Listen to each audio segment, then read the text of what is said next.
안녕하십니까, 권영필 변호사입니다. 오늘도 관리단 관련 승소 사례를 가지고 왔습니다. 오늘 승소 사례는 저한테 굉장히 좀 중요한 사건이었습니다. 왜? 지난 3년 동안 저희 법인에서, 저희 팀에서 진행한 관리단 집회와 관련해서 단 한 건도 패소한 적이 없습니다. 우리가 진행한 건이 뭐 한두 건, 1, 20건이 아니라 지난 3년간 한 300건 이상이 됐거든요.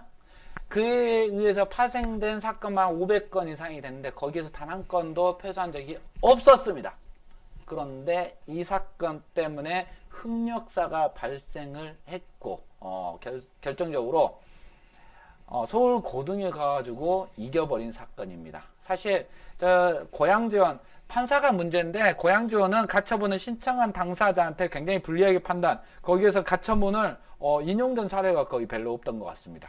근데 그렇게 하면 판사가 방기한 것이고, 의무를 방기한 것이고, 서울 고등에서 다 깨버렸습니다. 이 사건은 저희가 관리단 집회를 했고 4개의 동이 있었습니다. 4개의 동이 있었고 각각의 관리단을 만든 것입니다. 왜? 4개의 동이어도 입주자 대표회의처럼 한 개의 입주자 대표회의 아니냐? 아닙니다. 집합권을 뽑은 한 동의 하나의 관리단이고 4개의 동이라고 한다면 단지 관리단이 만들어야 되고, 단지 관리단은 관리규약이 있어야 됩니다. 그렇기 때문에 일단 관리인 선임을 해서 기존 관리업체를 내보내야 되기 때문에 일단 각 동마다 하나씩 관리인을 선출을 했고 진행을 한 겁니다. 쟁점은 집회 결의에 참석한 인원이 소수였다. 그리고 소집동에서 위임장에 신분증, 인감증명서가 없었다. 소집 공고 전에 위임장이 만들어졌다. 관리인 선임이라고만 돼 있지, 위임장에 관리인 선임이라고 돼 있지 관리인 후보자에 대한 어떠한 내용도 없었다. 점유자가 작성한 위임장이 적법하냐? 집회 결의에 참석한 실제 인원수는 극히 소수였다. 맞습니다. 소수입니다. 그때 당시 30명 참여했는데 사실 관리단 집회는 딱 2명만 참석을 해도 의결을 할 수 있습니다. 왜? 위임장을 가지고 오거든요. 근데 왜 2명이냐?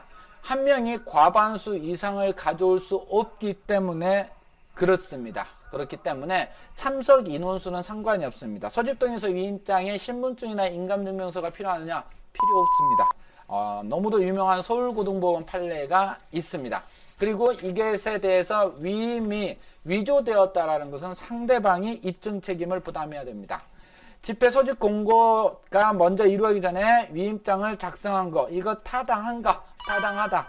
위임장은 구분 소유자들의 진정한 위임 의사에 따라 작성한 것이라면 위임장 작성과 집회의 개최 사이에 다소 시간적 간격이 있다고 하더라도 무효라고 볼 수 있다. 사실 1년 정도면 무효라고 볼 수 있는데 이것은 뭐 한 달 정도 사이인데 이걸 무효라고 주장을 한 것입니다. 위임장에 단순히 관리인 선임이라고만 기재되어 있고 관리인 후보자에 관하여 아무런 정보를 기재하지 않은 것이 의결권의 포괄 위임에 해당하다. 아니다라는 것입니다. 위임이라는 것과 서면 결의를 근본적으로 이해를 못하고 있는 것입니다. 1심 판사들은. 위임은 안건에 대해서 너한테 의결권을 줄게라는 것이고, 서면 결의서는 내가 직접 찍을게라는 것입니다. 그렇기 때문에 서면 결의서를 작성할 때는 관리인이 누군지를 알아야 되지만 위임이나 위임장은 관리인이 누군지 모르라도 상관이 없어. 그냥 야, 관리인 선임에 대해서 네가 알아서 해줘 라고 하는 것이기 때문에 위임장과 서면 결의서의 근본적인 차이를 모르고 그렇게 하는 것입니다. 직권법 38조 2항에 의하면 의결권 행사는 대리인을 통하여 할 수 있고 다른 제한을 두고 있지 않다. 그래서 위임이나 대리권 수여가 반드시 개별적 구체적으로 이루어져야 되는 것은 아니다라는 판단을 한 겁니다. 또 상대방은 점유자가 위임장을 작성해 준 거, 이게 무효가 아니냐? 무효가 아니다. 서울고등법원에서 나왔거든요. 구분 소유자의 승낙을 받아 점유하는 자라고 한다면 점유자가 구분 소유자의 의결권을 행사할 수 있고 구분 소유자가 또 다른 사람한테 의결권을 위임하는 것, 복대리도 가능하다, 복위임도 가능하다라는 서울고등 판례가 있습니다. 이걸 이해 못하는 것은 조합사건을 많이 한 변호사들은 조합사건에서는 위임의 범위가 굉장히 한정적입니다.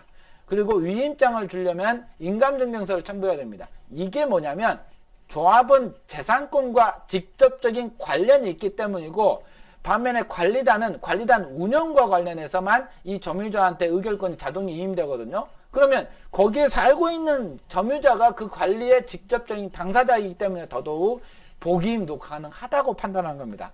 집합건물법의 기본적인 취지를 몰라서 그런 것입니다. 일개 동의 건물이 오피스텔, 상가, 오피스 등 용도와 기능이 구분되어 있는 경우 각각 별개로 관리단이 성립되는데 이건 아니겠죠. 한 동의 하나의 관리단, 거기 안에 오피스텔 관리단, 오피스텔 상가가 구분되어 있다고 하더라도 한 개 동의 하나의 관리단만 성립이 된다. 집합건물의 관리단 집회가 개최된 경우 분양자의 임시관리권이 종료되는지, 종료된다라는 판례가 많고, 이것은 법조문에 있지 않습니까? 한시적인 관리 권한을 갖는다. 시행사는 한시적인 관리 권한을 갖고 시행사의 권한으로 위임받은 관리업체는 당연히 시행사의 관리 권한이 종료되는 즉시 종료되지 않겠습니까? 그래서 관리단의 동의 없이 진행이 계속 건물을 관리할 수 없다라고 판단을 한 겁니다.